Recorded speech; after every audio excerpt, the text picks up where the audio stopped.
Welcome to the Mental Camping Podcast, hosted by me, Ryan Hunter, aka the Yorkshire Lad Outdoors, on YouTube and Instagram. Go give me a follow, thumbs up, like, all that shit. This week, I was lucky enough to be joined by Chris from MCM Outdoors. If you don't already follow MCM Outdoors on YouTube, what on earth are you doing with your lives? Go over now, subscribe, give him some love, and follow his incredibly engaging and quality content. This week, we spoke about Chris's love for the great outdoors, how he got into it in his early teens. We go off on some tangents about other YouTubers we both admire. And of course, as always here on the Mental Camping Podcast, we speak about the benefits that the great outdoors has on our mental health. So go grab yourselves a cup of tea, a beer, or anything else that's going to get you through the next hour. And let's jump into this thoroughly enjoyable conversation with a genuinely nice bloke.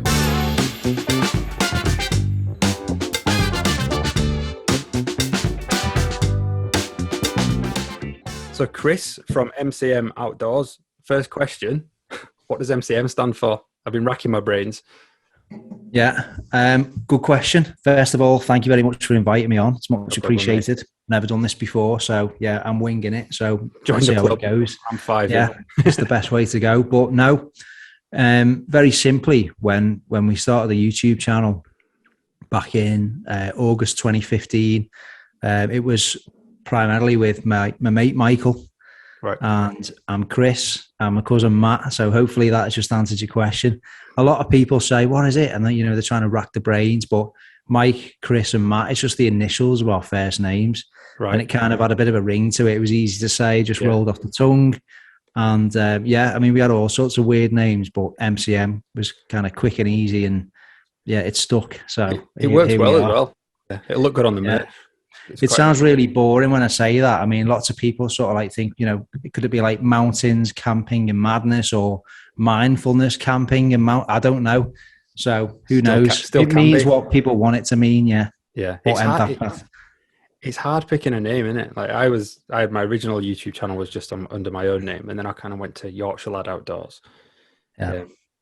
Well, yeah. I mean, I did a bit of research, and the things I was reading was saying that the name should reflect the content, and think, because it used to be MCM Outdoors Show. Yeah. I read an article that said if you put in something like show or TV, it kind of says to your viewers or your subscribers that it's going to be a regular thing, even though you make the assumption it is anyway. Yeah. And I kind of cut that off in the end. I changed it from MCM Outdoors Show just to MCM Outdoors. I just thought the show was a little bit cringy, to be fair. I wanted to make it a little bit more professional. Right. So yeah, I mean, you took that away. Your content it does seem very professional. It's quite polished. Your videos, there's a nice mix of polished videos, and then it didn't start off like that. No, well, it never does it? But it's something you just gain traction with, don't you? Yeah. It evolves. I think initially, I watched other channels, and big inspiration for me was Hayes Outdoors. I used to watch his. I used to love, his sort of take an ethos on mental health and bringing the benefits of the great outdoors on your mental health. Yeah. And, it was just fun and upbeat, cracking character. I like my craft beers and stuff too. And obviously Hazy was like into them with Joey D on the early vids quite a lot. And so I took a lot of inspiration from that. Yeah. But I think when you first start out, you sort of end up kind of emulating, even subconsciously, you kind of start copying things that other channels do when you first start out. You do, yeah. And I think as time goes on, your own style sort of takes over, and you gradually sort of find your rhythm with your editing and your style, and you're talking to the camera, and it kind of gets a little bit more polished, hopefully, as time goes on. And it's hard not to, because I think it's quite daunting. So the first time I did my YouTube video, it felt quite daunting.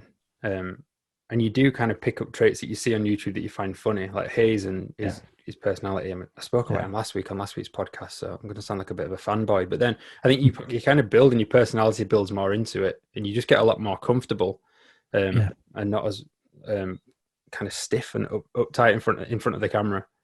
Yeah, well, it's not normal.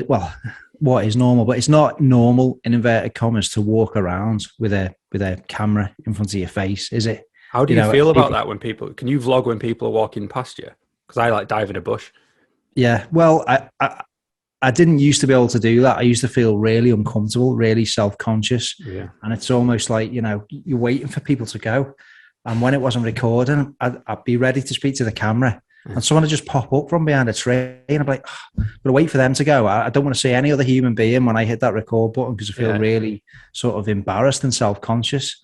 And I think I'm past that now. I'm at that stage where, no, I need to record something. I don't care. You know, I'm just gonna hit record. And if there's someone that gives me a funny look, there's someone that gives me a funny look. And because you're now up to 20,000 subscribers now. Aren't you? Is there about 17,000 you're at? It's about 17. I hope it picks up a little bit. You know, my content's dropped off a little bit for one reason or another, which I can touch upon, but not in massive detail. But I don't have as much free time, although that's going to be changing again soon. So it's getting there. Yeah, I mean, I'm at 946 now, so I've got 54 to go until I get to 1,000, which I never. That's a big milestone. It's massive, and it's not something I started out to achieve. And then you get a few subscribers, and I was like, could I do it? And I wanted to get to 500 this year, and I got to 500, and then I think I mentioned before, we were just chatting before we started recording, that I went camping with Paul. He shared my video, and I got 400 subscribers in about 2 days. So it's picking up. So I think to get to 1,000 is going to be a real milestone, which I'm quite proud of. Yeah, and if you think about that, you know, people often take that for granted. And there's some people that, you know, just think, you know, I just want to hit the big figures, and that'd be really nice, you know, 50, 100,000, 200,000. But if you think of 1,000 people, you know, if people have a, you know, sort of just visualize public speaking, you're stood in front of 1,000 people in a room. That's a big audience. And, you know, that's, you know, it's not something I ever take for granted. You know, 500, it's a lot of people, isn't it? If you're about to do a talk to 500 people, there's a lot of people with eyes on and interested in watching you and, you know, hearing your content. So I think it's really good. Yeah. I think that's the thing I like about it with the communities that follow you, is, you know, they're all interested in what you've got to talk about. I think the fact they've subscribed shows actually they're quite interested in you as a person, because they've decided to subscribe and watch, and you know they're interested in that type of content. So it is, you can be yourself a little bit. Like, I could talk about, which is why I'm doing a podcast about it, about camping and wild camping and the outdoors till the cows come home, with people like you and people who want to come on the podcast and other people who do it. I'm boring my girlfriend to death about this. I'm single, so I don't have anyone. I can just speak about it and no one moans at me. I've got free reign at the moment. There you go. Although that will change, hopefully, at some point in the future. for the 3 girls who listen to this podcast. Yeah, there you go. MCM Outdoors is single. I'm ready to mingle. Yeah. So how did you get into it all then? Is this the outdoors in general, camping and stuff? Yeah. So how did... Well, it goes back quite a long way. It was around the age of 14. I always liked camping because I always remember when we were kids. Yeah. I've got a sister who's younger than me. Cousin Matt is my cousin. Right. And we're really close to them growing up. And, you know, we used to enjoy, you know, our dads took us out to this big camping sort of festival that was on, and there was loads of tents for sale. So we bought this old, I think it was Litchfield Challenger 5. I don't know why I still remember that, but I do. It weighs about 3 tons, massive steel poles. It looked like a circus tent, but it was brilliant. Yeah. We used to camp out in the back garden and that. So we always enjoyed that sense of, you know, being outdoors. It was always something a bit like exciting, a bit of an adventure. Yeah. We were always making dens, me and Matt, you know, as kids growing up, falling out of trees, making dens in trees, asking our parents, can we sleep in the back garden? So, I don't know, I think it was just ingrained in us that, because it's something a bit different, it's like that sense of adventure. You put a picture on Instagram, didn't you?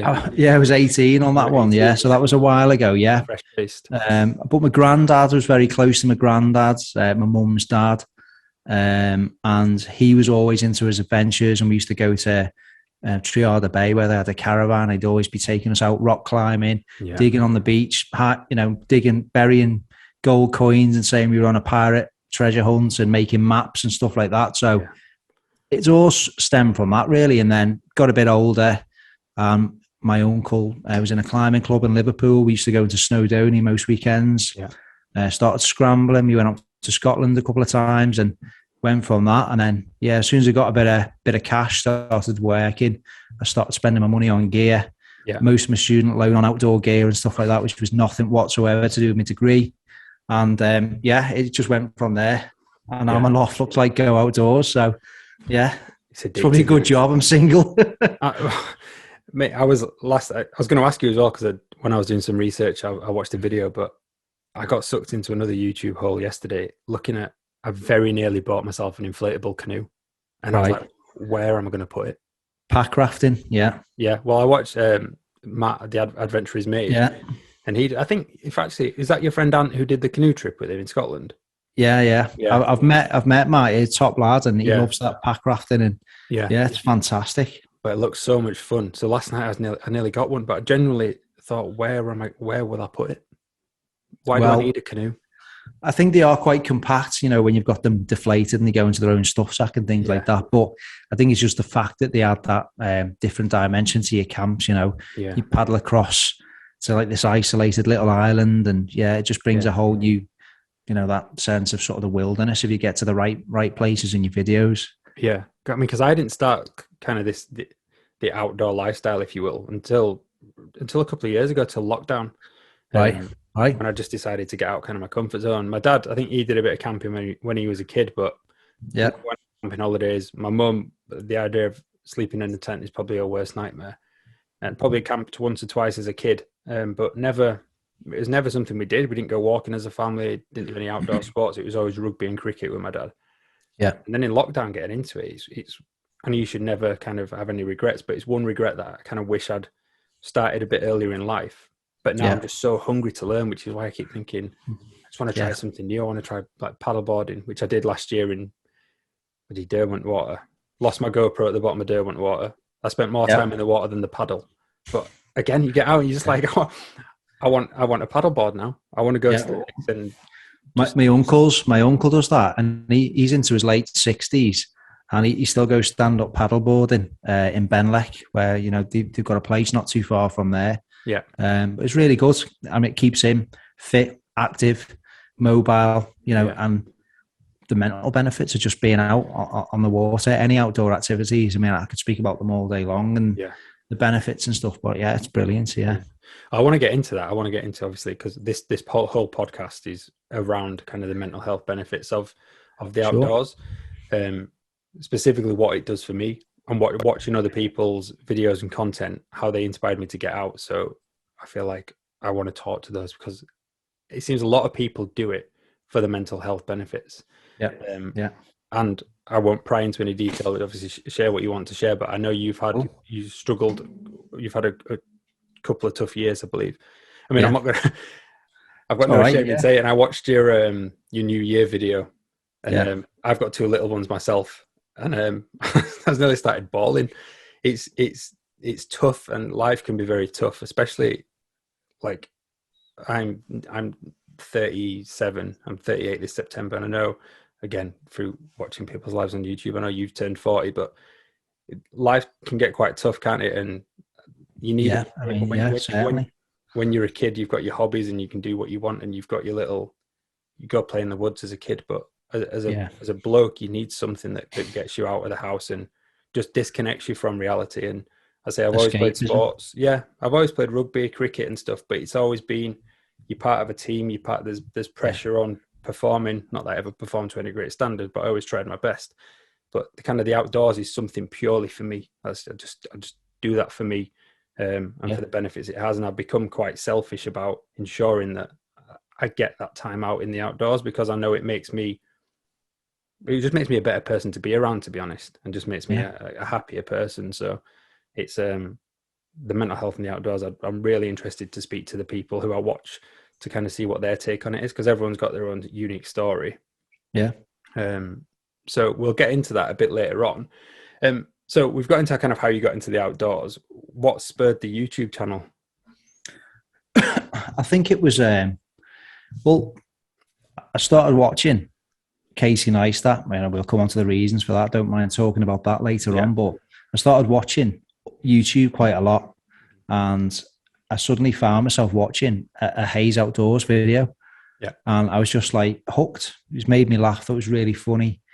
And I sat and thought, well, I've been doing that, since I was 14, and I quite like to document it and store, memories, because I've got so many good memories well, they're all up here. And why don't I buy a GoPro?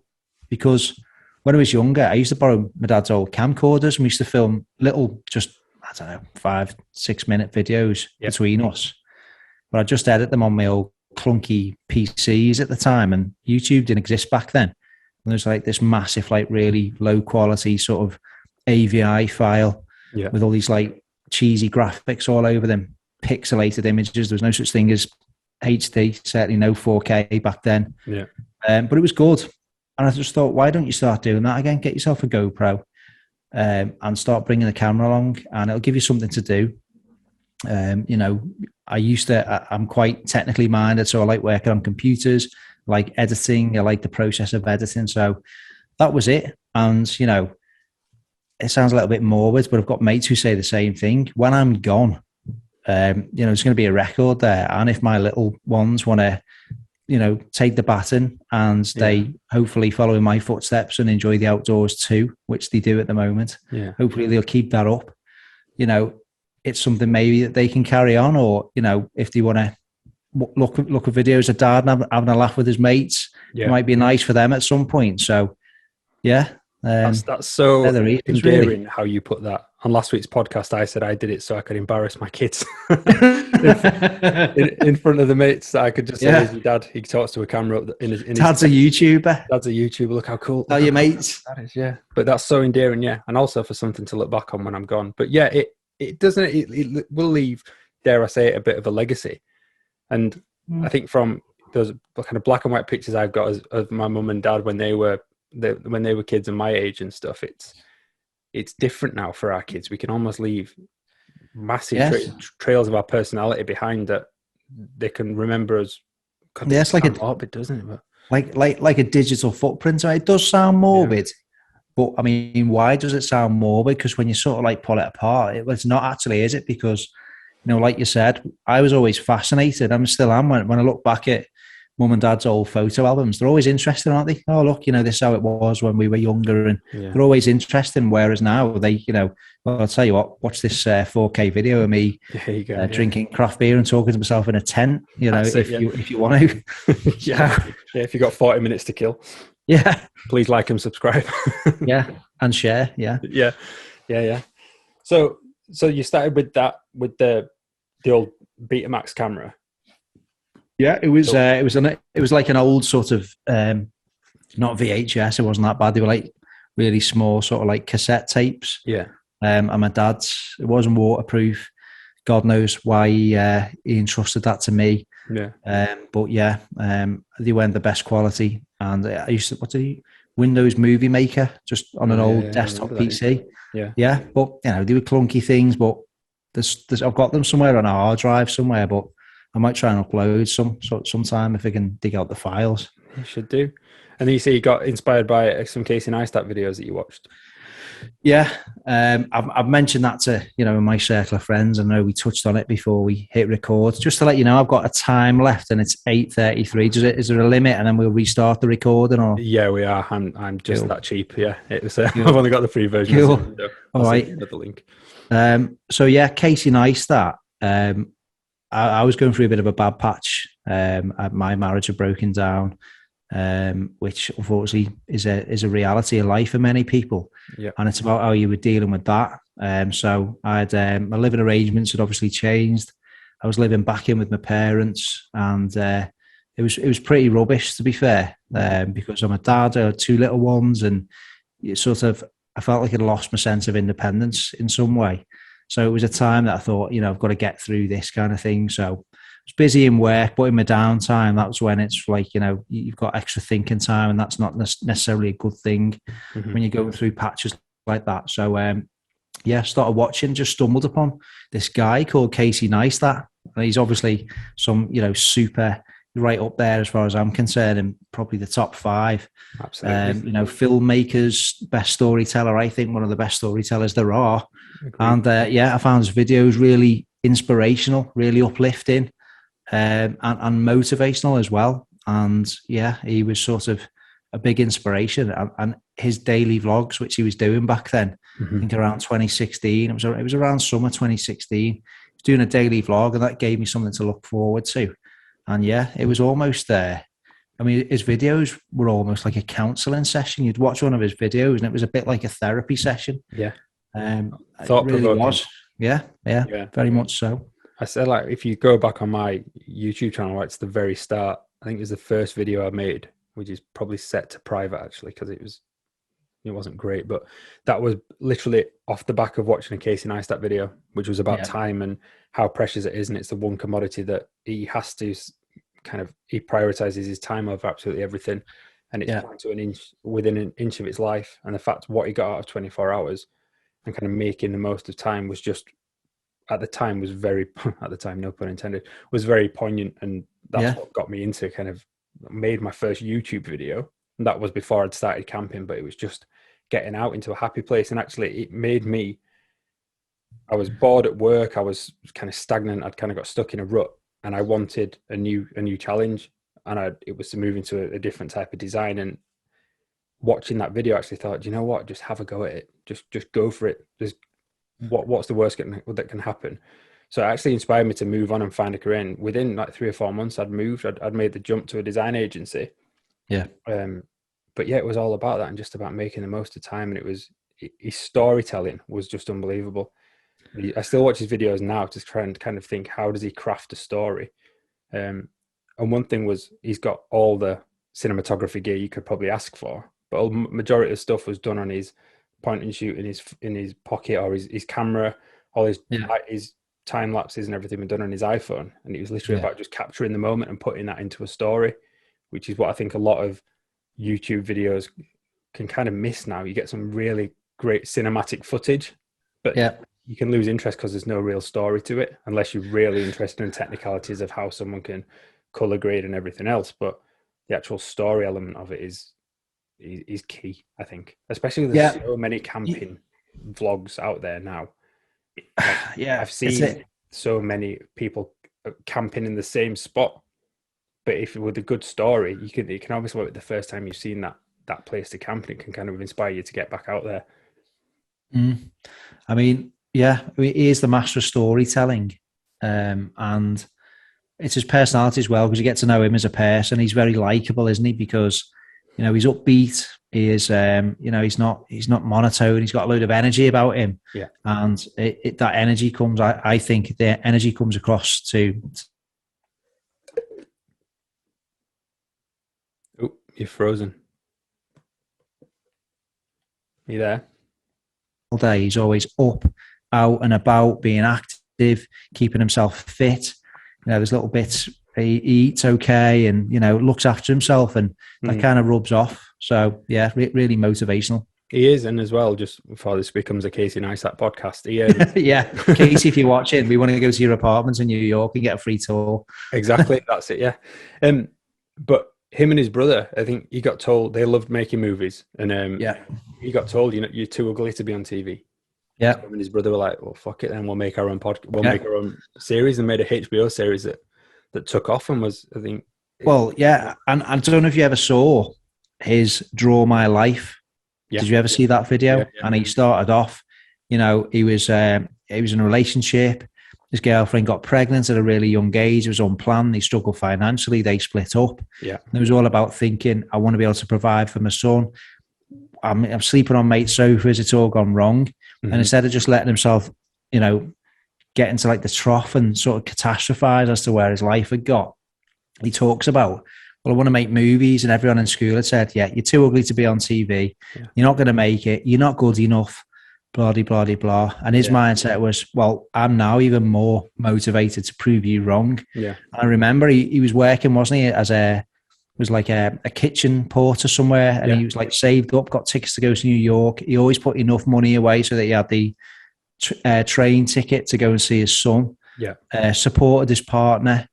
And he started making little videos, didn't he? And all of a sudden, it just took off because he was the master of storytelling. He's basically done it all himself. He wasn't handed a silver spoon.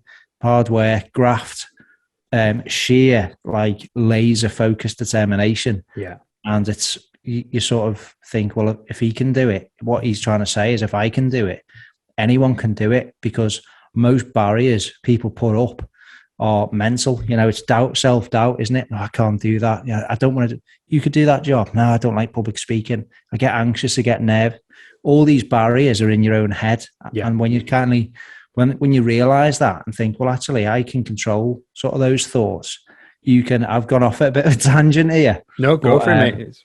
You know, you can control that, and you know those barriers suddenly vanish, and you realize, okay, what stopped me? Or you know, when it's the older you get as well, I think life experiences teach you that, and all of a sudden you're 40 and you think, why was I worried about that? If I'd have had this mindset when I was 20, how much further on would I have been when I'm 40, kind of thing? But absolutely, I think that's just life. If you can crack that at a young age, you're on the upward trajectory in life, aren't you? 100%. Have you seen, kind of followed any videos of Ben Francis, who the guy who runs Gymshark?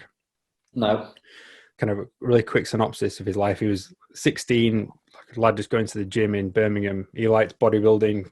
He liked the attire of bodybuilders.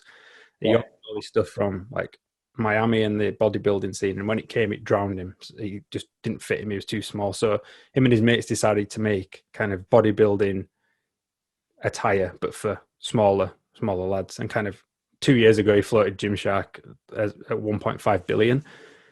He's 26 years old. His determination, but the self-awareness he's got at 26 is absolutely unbelievable. He's only just put himself up to CEO of the business, because he said he wasn't the right person to do it, so he got someone else in to do it. Public speaking was something he absolutely hated, but he said, I can make someone else do it for the rest of my career, or I can take ownership of it and I can actually get over the fear and I can learn it. So he said he just kind of put himself into any networking situation, and then if he'd meet someone, he'd ask them what they did. If they were a public speaking coach, then he said, brilliant, can I learn from you? Can I come and do, can you teach me how to do public speaking? And just through that sheer determination, now if you see him in front of camera, you'd never believe that he ever had any issues with it, but it was that pure, I'm not going to let this self-doubt defeat me. And he's just incredible now. He's really inspirational bloke to follow. And he does stuff on YouTube, and his girlfriend made him do it. Even as the owner of a global brand, she made him do YouTube so that he'd become better at public speaking.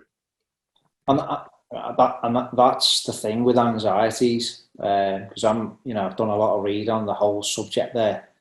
And the worst thing you can do with anxiety, or if you develop an anxiety, and it's really common, people can just develop anxiety for so many different reasons, especially with today's sort of like hectic, fast-paced lifestyles. And the worst thing you can do is shy away, because the anxiety grows in stature, you become smaller, and the threat that shouldn't be a threat just keeps on growing. Whereas if you take the most difficult path and face it, head on, go and do that meeting, go and share the meeting, sit right at the back of the room, so you can't escape or make an excuse or, oh, sorry, I've got to take a phone call to bail. No, leave your phone, leave your excuses, go in and do it. And it's only by sort of facing it that your brain realizes, well, actually, I haven't died. Your primitive brain that tells you you're going to die by going into a meeting. If public speaking was your thing, you can't go in. You go in that room, you're going to die. And that's what it does to you. Your brain's your threat system, isn't it? It's kicking off. Don't go in there. You're going to get eaten by a bear. It's horrendous. And you go in, and that's the only way that you can reprogram that primitive threat response, which is triggered for no good reason, by facing it over time. So absolutely, this is a great book if you never read it, The Chimp Paradox. Got it. By Steve Beaton. So you got it. It's I mentioned it last week as well, but it's just well worth reading. It's unbelievable to take control of your mind. That's what they say, don't they? You should face your fears, unless it was spiders. I don't get these people who just hold a switch. Growing up, I'm being like an early teenager. I didn't struggle with anything stress related, and I can't go into the specifics of my job, but I work in a really stressful job. So I think it was a combination of a really stressful job, promoted to an even more stressful role within a more stressful job. Then I was starting to sort of experience like the physical sensations of anxiety at some point in work, and initially, like, you think there's something physiological wrong with you, because I didn't know what it was. I was like, whoa, why is there something wrong with me? Yeah. So I just think there's something wrong. No, mate, you're fine. It's just stress. No, there's definitely something wrong. I don't get stressed. Mm-hmm. You do. You. It's stress. No, I wouldn't believe it. I wouldn't take it. And he'd sent me for, I don't mind talking about it, blood tests, X-rays, chest X-ray. Chris, there's nothing wrong with it, just stress. Yeah. And I wouldn't. It took about 3 visits before I finally said, okay, right, let's look at this with a fresh set of eyes, that kind of thing. But yeah, it's weird the way when you're a kid, a lot of you never sort of experience those things. It's only when you get into the pressures of adult life and the daily grind and everything that life can throw at you, that all of a sudden you're like what's this? Yeah, and it's how you choose to deal with it. I think it's the same. Like the way I experience anxiety, I'm open. I've been open about it with my friends, family, and anyone who'll listen to or watch me on the internet. But panic attacks for me, they're not. I don't sit there breathing into a paper bag and hyperventilating. It's literally this. I get this feeling of like impending doom. It's it's like a physical attack. Yeah.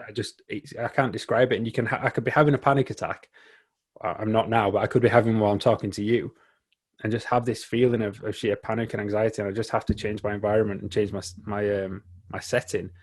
Yeah. But the first time it happens, you think, I'm dying. I remember my job is I'm like a consultant now for a bank. But 5 years ago in 2016, it's around the time I separated from my kid's mum. And you go, obviously it's a massive change in your life. And I was living on my own, but I threw myself into work because and previous to that, my first daughter had passed away, and I just didn't deal with it. I was like, I didn't really own the grief. I just tried to kind of save everyone else and not worry about myself. And I threw myself into work, and I was in quite a stressful project delivering a new branch fit out. And the second, that branch delivered on the Monday, I can't remember the specific days, but for the sake of it, that finished on a Monday. On the Wednesday, I was getting ready for work, and I got a text message that it was so innocuous, but my head just went west. And I generally felt like I was going to faint, like I was going to pass out. And my head just went, I just lost it. Yeah. I broke my phone. And I remember just emailing my boss saying, I'm not coming in. I'm going to the doctors. I think I'm going crazy. And I went to the doctors and just sat there, and I just broke down in tears. Yeah. And I was like, she said, what's wrong? I said, I don't know. I said, this is happening. I got referred for counselling. And I just remember at the time thinking, I'm not going to sit to someone to tell about, they're going to ask me about my childhood. They're going to say, how does that make you feel? And I was like, it's just going to piss me off. Yeah. But I sat there, and she put me in front of a counsellor. And I remember the counsellor said, so tell me who Ryan is. That was it. Tears, broke down. I was like, I have not got a fucking clue anymore. I didn't know who. I didn't feel like I had any identity. I was trying to be so many things to so many different people that I just spurted just shit out for like an hour. And I just thought, and since then I've been such a huge advocate of people talking about and getting things off the chest, because I was saying things that I was like, where's this coming from? But it was just years and years of build up. But that anxiety was just building for so long, and it manifested itself in me by just having a bit of a mini breakdown, a bit of a mini meltdown. And since then I've had to take ownership of it and kind of figure out my kind of coping mechanisms and triggers, because I kind of know the things now that are going to make me feel a bit anxious. So I know how to deal with that and take myself out of the situation. But yeah, it was a really stressful time. Yeah, I mean, it is. And you've obviously touched on a really important thing there out of that is, the stigma. Yeah. I'm just checking my focus, and hopefully I am staying in focus. Yeah, but you are, yeah. The stigma of it is obviously less now, but I mean, the whole thing is talking about it. Like I said, I'm not a Hayes fanboy, but he was openly speaking about it. The Show's Your State challenge, that went around. But I don't care anymore. I'm quite open. You've probably seen some of my videos. I don't go into details. Some things I can't speak about, but I really now am big advocate of speaking up about it, because you don't want another statistic of, you know, a lot of time it is blokes, it's men and women, but a lot of times blokes who feel that pressure of, no, I'm a tough bloke, I can't speak about this, bottle it up, bottle it up, bottle it up, bottle it up, and you've got a tragedy. In the worst case, didn't feel they could speak to anyone, because there's that sort of like macho sort of like stereotype that you think you've got to live up to. No, don't admit defeat. But, you know, I think the narrative has changed somewhat now, and it is more spoken about, and it's good. And I've had some feedback on my videos saying, you know, the way you just spoke about this, you know, tales from the tent, you know, I'll have a little bit of an open chat, not every video, because I like to try and mix it up, but that's the main thing, just speaking about it. I'm realizing that, you know, I mean, anxiety and depression go hand in hand, don't they, quite a lot? You know, it's all in the same sort of circle. And, you know, it's not just, there's no sort of, you can't write down how you feel if you're anxious, because two people might feel differently. You might have really weird physical sensations. You know, where you think, God, I'm going to die, I'm going to faint, I'm going really dizzy, I've got to sit down, like I feel like I'm going to faint. It just comes on really intense. Or you might just feel, you know, you might not feel that bad. You might have 10 people who are all suffering from anxiety, but, you know, they're not all going to say, well, these are my symptoms. Well, what are yours? They're all going to be different. So they are. And I think speak about it. There's absolutely, there's levels as well. I think because, and I say this as sensitively as I can, I think at times, I think mental health now can become a bit of a buzzword. In that, but so there's almost a stigma about it, about people actually talking about their true people struggling with mental health. And there's also a bit of it's good that people are talking about their feelings, but I think a lot of times we can confuse having a bad day now with stress and then becoming anxiety. And the book that we're talking about talks about kind of mental dysfunction, which is around kind of things aren't really going on to process things right, and then you have that which develops into mental illness, which is obviously needs treating kind of with medication and stuff. But that there's a fine line between kind of having a bad day, which then becomes mental dysfunction, which becomes mental illness. And to your point, there's so many statistics out there, which is just, if people had just talked about it to anyone, that's what I think the beauty of watching other people like on YouTube and just thinking, oh God, I'm not alone. Just because my mates aren't feeling it, actually this person is going through something similar, and they're feeling about it and they're talking about it. And it is just about not bottling it up, because it will come to the surface. Like, you can push it. There's a great song there's a by a country singer called Travis Meadows, and it's called Push It Down, and it comes out sideways. Like, at some point you're going to suppress it and it's just going to shit itself and it's going to blow out sideways. And that's what happened with me. And but now, so I don't let anything, I just don't let it stack up. Sometimes people probably just think, stop talking about your feelings, but I'm like, no, because at some point, if I don't talk about them now, it's gonna end. It's like a bottle of Coke or a bottle of anything. You know, your stress levels are going to go up and down, aren't they? Through the week, through the year, and that's normal. You know, stress and pressure are part of everyday life. You know, your body's used to and adapted to coping with that. It's when it becomes so much that it becomes problematic. It's like an adverse reaction instead of a normal, healthy sort of reaction to sort of normal stimuli, which I don't know, a bill coming through the door. Oh God, it's a bill. You know, you're not going to hopefully break down. But again, finances at the moment, that people are struggling in that regard. But it's when the normal pressures sort of invoke a complete overreaction of your brain and your nervous system, and that primitive brain takes over. The chimp gets out of the box and overrules logical brain, and it's not good. It's not, is it? But that's why, again, advocating talking, because sometimes you'll say it out loud and you're like, have I just said that? This is what's been stressing me out for so long. I've just said it out loud, and I've just realized how irrational it sounds. But so how do you?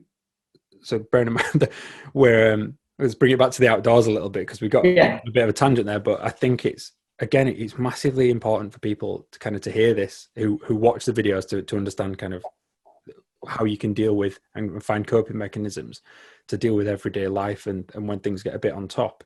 So how do you how do you use the outdoors? Basically, is it just purely an escape, or do you use it as a thinking time, or do you just switch off from the world when you're outdoors?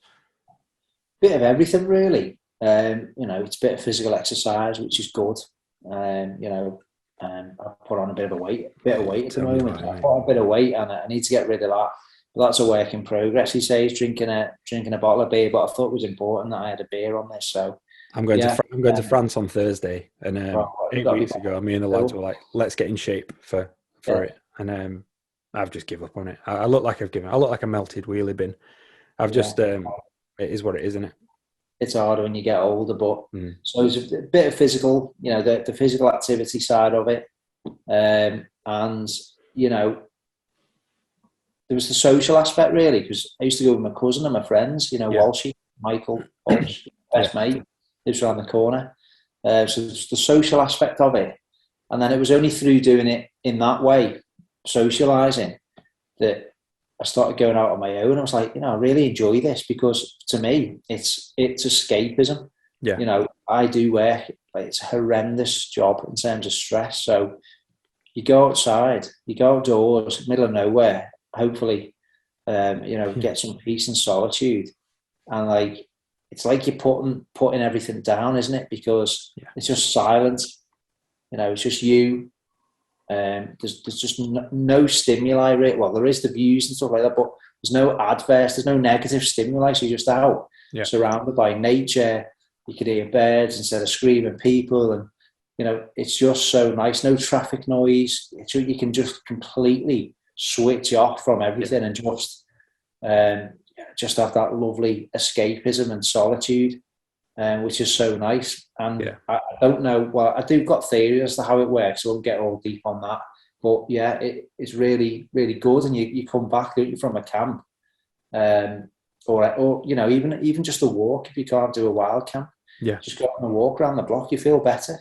It lifts your mood, doesn't it? You just feel massively. It's charge the batteries. Yeah, is it dopamine levels, isn't it? Endorphins as well, and endorphins, all that. But you used the word solitude when you were talking then, and that's absolutely key for me, because I think people can think, is it quite lonely up there? And you can confuse solitude and loneliness quite easily, but they're very, very different. I mentioned this in my first in a podcast I did, kind of my solo ones, but you can feel very lonely in very busy spaces. Yeah. But the solitude of I in lockdown, I hated being on my own in the house, because I felt, I don't know what, I never really felt lonely. But then my remedy to that was go be alone, but somewhere out in nature, which is where it's my choice. And that solitude was just so peaceful, and I didn't feel lonely at all. But then coming back to the house on my own felt lonely, and it was I can totally relate to that, because for a period of time, well, throughout the entire lockdown, basically, it was just me in this house. I won't go into the details there, but it was just me. I've been single for, over 2 years now. So that period, lockdown, for me was horrendous. I can't go into the main reasons why, but it was absolutely the worst 2 years of my life. Yeah. I could write a book on it, but I won't. I can't. But it was absolutely horrendous. But the way you say that, I could go out on my own on a wild camp, and I'd be on my own, but I wouldn't feel lonely. No. This sounds a bit weird, but it's almost like going to meet an old friend. Going to reacquaint yourself with an old mate that you feel totally at ease with. Once that tent's up and you're there, you kick back. Yeah. You're looking out of the view, you can hear, all the bird song and all the things that I enjoy about the outdoors. You're like, just breathe out, nice. But when you come back home, put that key in the door swings open, and it's just you. It's like, well, hang on a minute, there's meant to be people here. This is a house. Where is everyone? And that's when the loneliness kicks in. Yeah, 100%. Now I've managed now to channel that in understanding that I can take that feeling, I can almost bring it back with me. So when I come into the house, I'm in a great relationship now. I've been with my missus for coming up 2 years. But before, it was bringing that feeling of solitude back to my day-to-day life, and trying not to feel lonely with it. I don't know if you follow there's the solo summiteer, Dave. I think he's mentioned on his channel he's been through a lot of stuff. But one thing he said on one of his videos was, when I'm out here, he said, I'm the solo summiteer. I'm not all the stuff that Dave has to deal with doesn't come out to the mountains. And it is that pure escapism. And I've said it before with the camera. It's I sound like a right lunatic now. It's someone to talk to. I can sit there and talk to my camera, and it's like I'm having real conversation with talking to people. And I've pretty much, there's only 2 camps that I've not filmed, but I've still done a little bit on my phone. So I want to. It's a bit comforting, but I suppose you're just up there. You're up there by yourself with yourself, and you can really kind of tune into your thoughts. But it doesn't just end, does it, on the camp? You know, for me, then it's okay, I really enjoy that aspect of it. And I come back, okay, I don't enjoy putting wet tents away because invariably it's always chucking it down on my camps. Like, but you know, I can pitch the solo in here if I want. I've got no one to moan at me at the moment, but that might be news. But but then the editing process, I like looking at the clips back, you know, and if you've taken some good footage, it's always nice to see that. And then there's the process of editing, which is mindful because it takes your mind off any other worries that you might have because you're focusing. That's what mindfulness, isn't it? You know, taking it off the worries and putting it on something else. Yeah. You know, and it's quite involved, video editing, if you're doing it properly, because you're really thinking of what's the end product going to be like? How's this look? So it's quite, you know, sort of, you know, it's a really involved process for me. Yeah.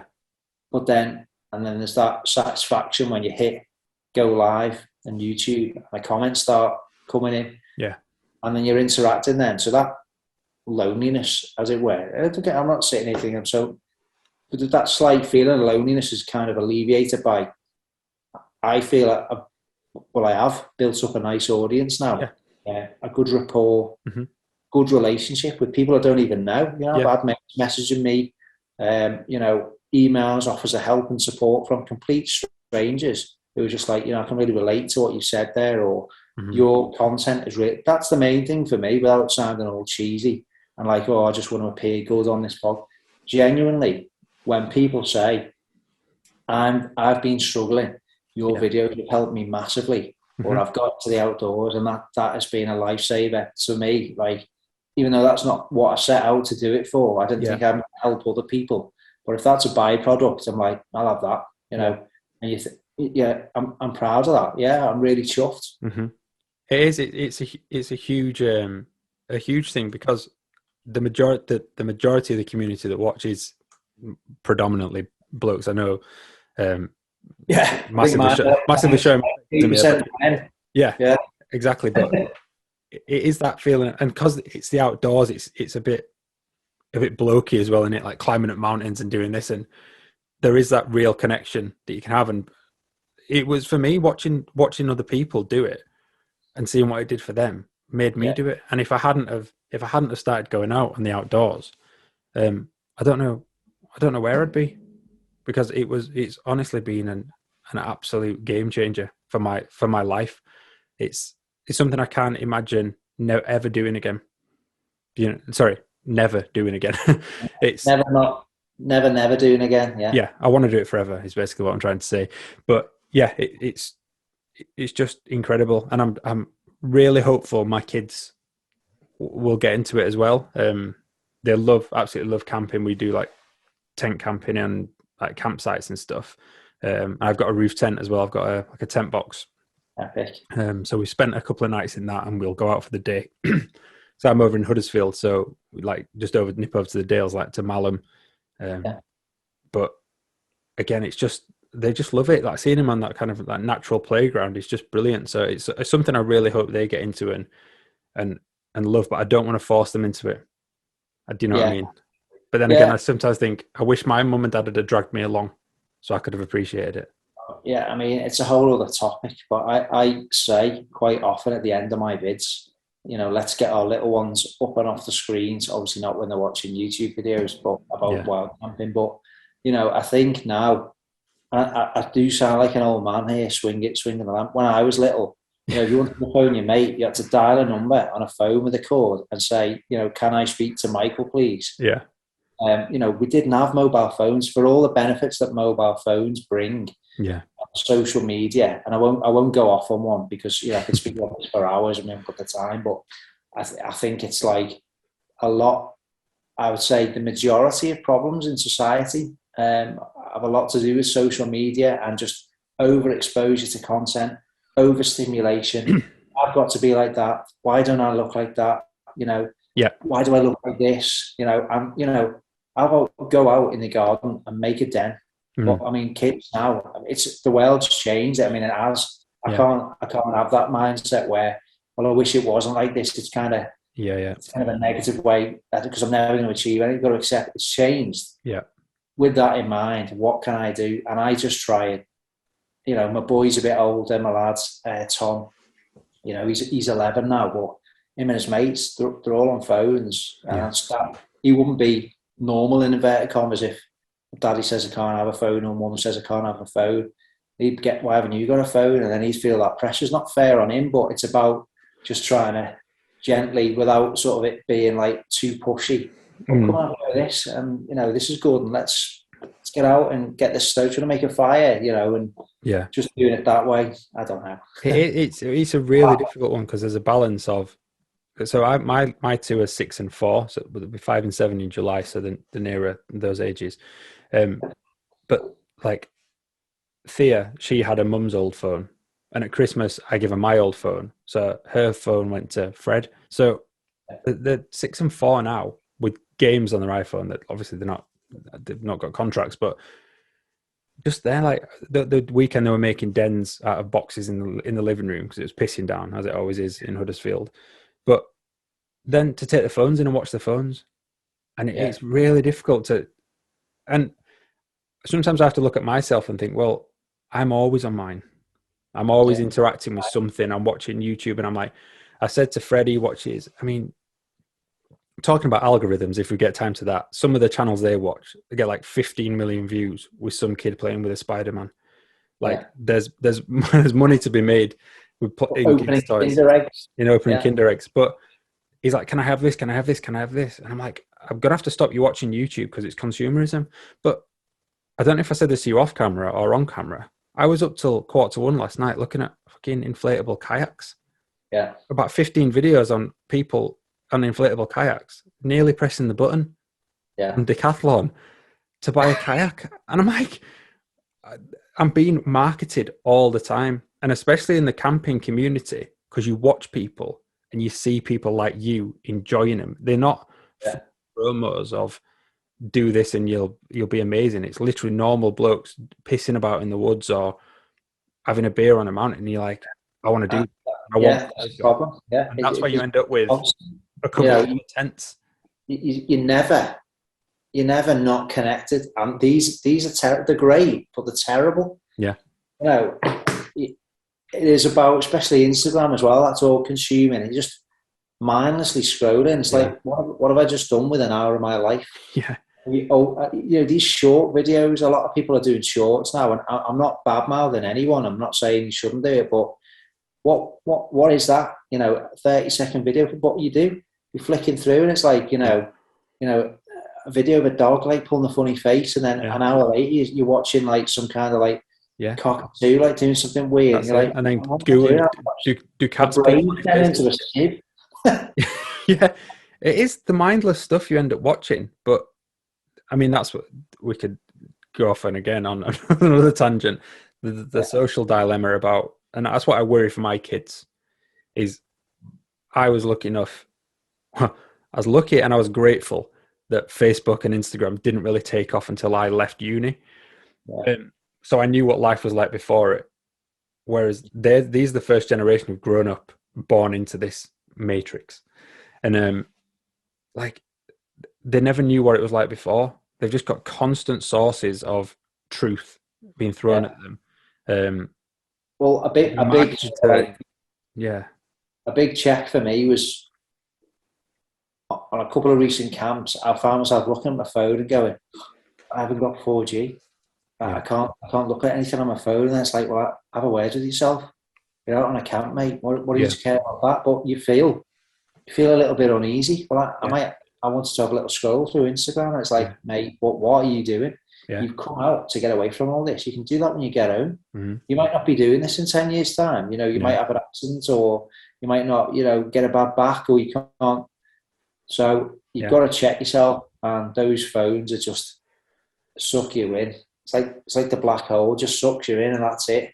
Yeah, it is. It's and I found myself doing that, like you just said, looking and worried that I've not got signal. And it's not worried because I can't get in touch with anyone in case there's an emergency, which what should be your first thought when you think I ain't got signal. How am I going to get myself out of a situation if I need it?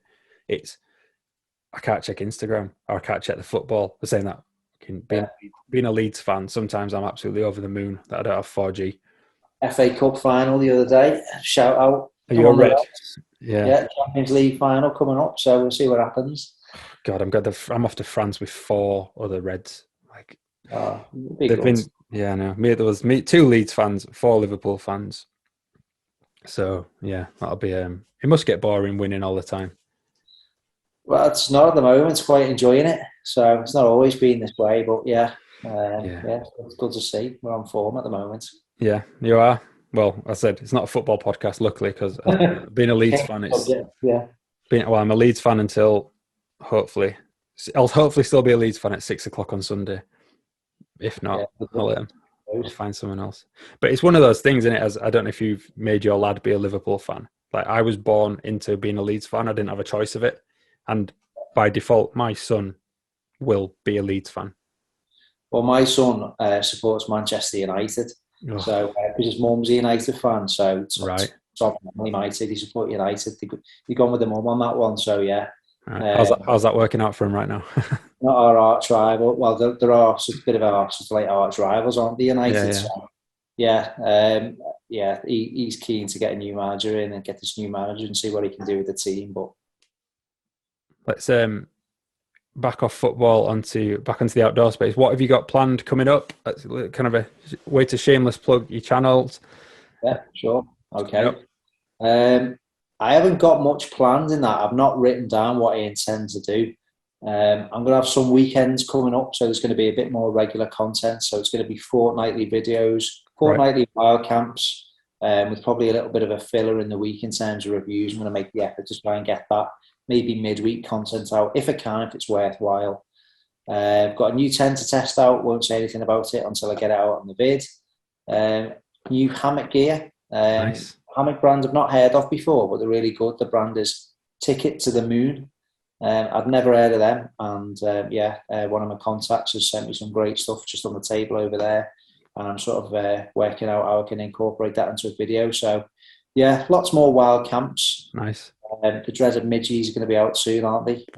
I do prefer autumn and winter when the midgies are gone, but I think it's definitely midgie time. So yeah, and pushing myself to a little bit. I bought a lightweight rucksack. We've got a lightweight rucksack, and I keep saying I'm going to keep the weight down and stop camping on Pendle Hill, Chris. I love it there. I keep going back, but to some higher summits and more challenging spots, just to bring a bit of different content and make the effort, pack the drone, let's get some better footage and really give it a good push, and try and hit that 20k. To be fair, that's my next milestone, and it's hard work, but I'm really sort of focused on that. Yeah, I'm sure you'll get to it, mate. It's a really authentic channel. I think there's no bullshit with it. You say it how it is, and also I think with your kind of your tutorials that you do, I like how you're very detailed in terms of like the tutorials, and I think some of the things you've done, like with the hammock on how to string up a hammock, was a bit like there's a lot of bullshit on the internet, but literally you can just do it this easily, and there's just a really good varied amount of content. So I don't think you'll struggle getting to 20,000. So you might get another 10 subscribers off of my viewership. Probably, mate. Anything extra is absolutely spot on. But I mean, I think that's just how my brain's wired to go into infinite amounts of detail. Sometimes I can bore myself. So it's quite a lot of editing goes on behind the scenes on those tutorial videos. But yeah. I'm itching to get back out on a wild camp. The last wild camp I did was with a couple of my mates on the coast. So it's been a couple of weeks, and I absolutely cannot wait. I'm going out on Friday with Ant, a localish one, so can't bloody wait. Good stuff. Yeah, I'm excited to get out as well. I thought it's cost me about 40-50 quid now a time to get up and back to the lakes. Yeah, driving well, might. there is that, but I mean, we've had very quickly in the Facebook group. A couple of the people have come up with an idea to like car sharing. Where do we all live? Is there any way, if we're all free, just ping our numbers in a bit of a WhatsApp chat or get some kind of subgroup on there? Yeah. And car share. Everyone chuck in like a tenner as opposed to putting 40 quid in yourself. Probably have a laugh, make some friends in the process. It might be the way forward. It's better car sharing. So absolutely. Yeah. Good shout. Or keep camping on Pendle Hill. Well, mate, if it's not broke, don't fix it. And if it gives you the benefits for yourself, then it's worth doing in it. And you can make your content when you go out on the big hills. Chris, thank you so much for coming on. We've talked for a good hour and a bit there, and I reckon we could probably talk for a good hour and a bit more. And I think there's a lot of things we could delve into. So hopefully get you back on at some other stage and have a chat through. But thank you very much for coming on. Anyone watching, listening, go check out MCM Outdoors on YouTube and Instagram. You on TikTok yet?